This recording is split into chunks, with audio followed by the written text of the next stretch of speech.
name is Espen Myhra from the Norwegian Embassy. First of all, we were talking about LNG competing against Russian gas and Turkmenian gas and so on and so forth. Norway is still the second largest exporter of gas in the world and the second largest supplier of gas to EU, so just wanted to make a point that it's also Norwegian gas you're competing against here. Another comment that hasn't been much up in the discussion here is you're always talking about the security of supply in the European countries, but Europe is the cash cow of Gazprom, and some might say that Russia has been a pretty stable supplier of gas to Europe for quite a long period of time, with the exception of a couple of hiccups in Ukraine the last couple of years. That was just a point I wanted to make. But my question is, perhaps especially to Slovakia, is how do you view the European shale gas situation for the Slovakian future security of supply? You were talking about LNG and new pipelines. Do you see the time frames? They're starting to drill some wells in Europe now in the shale gas. It's pretty difficult to get out much information about the results of these wells. Is any of you sitting on more information than we are sitting on, and especially into Slovakia? What are you seeing the shale gas situation as for the future of your energy security? Thank you. Thank you very much for the question. Well, as far as our expectation concerned, so in Slovakia there is a very limited, if any, potential for shale gas. In the wider region there is a quite significant potential in Poland. There were some exploration done in Hungary. Well, what is not clear yet and what will determine all future of the shale gas in Europe, as far as my point of view concerned, is whether the American technology will work in European conditions.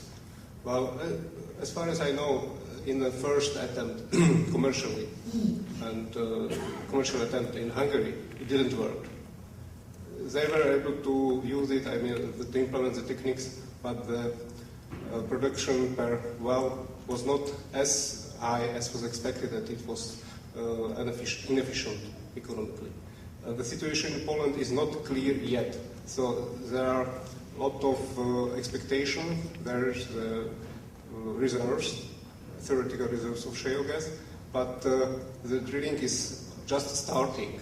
So as far as I was told by my Polish colleague, so it will last at least 10 years to come to the production level. If everything will go smoothly, then the shale gas could change a little bit the situation in Poland.